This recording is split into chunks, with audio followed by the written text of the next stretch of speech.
اب ایک اور مسئلہ آپ سماعت فرما لیں جو بہت ضروری ہے اور نوجوان نسل اس سے واقف نہیں ہے اور غلطیاں کر جاتی ہیں اور وہ غسل کرنے کے بعد بھی پاک نہیں ہوتے.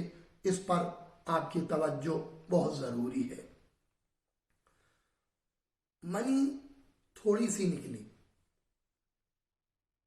اور انسان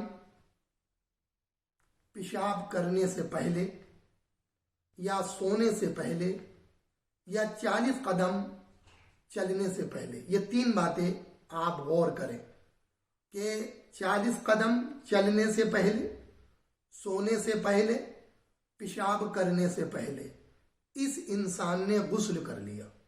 منی نکلی اور اس نے ان تینوں کاموں میں سے کوئی کام نہیں کیا اور اس نے غسل کر لیا، اور غسل کرنے کے بعد اس نے نماز بھی پڑھ لی. اب نماز پڑھنے کے بعد اس کا بقیہ حصہ خارج ہوتا ہے، باقی جو بچی ہوئی منی ہے وہ نکلتی ہے، تو اس پر غسل فرض ہو جائے گا. اس پر غسل فرض ہے، اسے دوبارہ غسل کرنا پڑے گا. ہاں، اس نے جو نماز ادا کی ہے وہ نماز ہو جائے گی، کیونکہ جب اس نے نماز ادا کی ہے تو کوئی ایسی چیز نہیں پائی گئی جس سے اس پر غسل فرض ہوتا. اب بعد میں جو یہ چیز نکلی ہے، یہ رطوبت جو نکلی ہے، تو وہ پہلے والے ہی کا حصہ ہے. تو پہلی جو رطوبت جو منی نکلی ہے تو وہ اسی کے حصے میں ہے.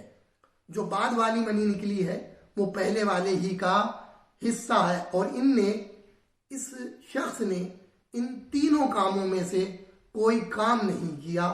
نہ یہ سویا، نہ یہ 40 قدم چلا، اور نہ اس نے پیشاب کیا. یہ تینوں کام کیے بغیر یہ نہا لیا ہے اور اس نے نماز ادا کر لی ہے، تو نماز تو ہو گئی. لیکن اگر منی نکلتی ہے تو وہ منی پہلے والی منی کا ہی حصہ ہے، اس پر غسل فرض ہو گیا. اب اسے غسل کرنا پڑے گا. ایک بات.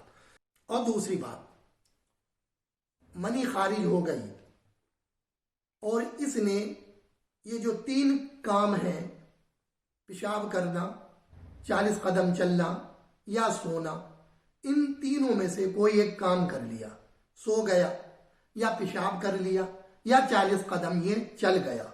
اب اس کے بعد اس نے غسل کر لیا. اب غسل کرنے کے بعد اس کی منی بغیر شہوت کے خارج ہوتی ہے، شہوت کے ساتھ نہیں، بغیر شہوت کے خارج ہوتی ہے، تو اس پر غسل فرض نہیں. ہاں، نہا لینا اس کے لیے بہتر ہے. غسل کر لے گا تو یہ بہتر ہے. باقی جہاں پر گندگی لگی ہے اسے دھو لے، لیکن اس پر غسل فرض نہیں ہے، کیونکہ اس کی جو منی نکلی ہے وہ شہوت کے ساتھ نہیں ہے. اگر شہوت کے ساتھ ہوگی تو پھر اس پر غسل فرض ہو جائے گا. جو تینوں کام کرنے تھے اس میں سے اس نے ایک کام کر لیا ہے، اس لیے اب جو وہ چیز باہر آئی ہے تو وہ پہلے والے کا حصہ نہیں ہے، بلکہ وہ کسی اور سبب سے باہر آ رہی ہے. تو اگر وہ شہوت کے ساتھ آ رہی ہے تو اس پر غسل فرض ہے، اور شہوت کے ساتھ نہیں ہے، بیماری کے یا کسی اور سبب سے ہے، تو پھر اس پر غسل فرض نہیں ہے. شہوت کے ساتھ ہوگی تبھی غسل فرض ہوگا، اور شہوت کے ساتھ نہیں ہے تو غسل فرض نہیں ہوگا. اس بات کو آپ سمجھ لیجئے. اب اگر کسی کی منی پتلی پڑ گئی بیماری کی وجہ سے یا اور کسی سبب کی وجہ سے، اور وہ پیشاب کے ساتھ نکل رہی ہے، تو اس سے بھی غسل فرض نہیں ہوگا، کیونکہ وہ شہوت کے ساتھ نہیں ہے، بیماری کی وجہ سے ہے، پتلی پڑ جانے کی وجہ سے ہے، اس لیے اس انسان پر غسل فرض نہیں ہوگا. یہ چند مسائل ابھی آپ کے سامنے میں نے پیش کیے ہیں اسی کے تعلق سے، اور ہم چند مسائل جن کی وجہ سے غسل فرض ہو جاتا ہے گاہے بگاہے عرض کرتے رہیں گے، پیش کرتے رہیں گے.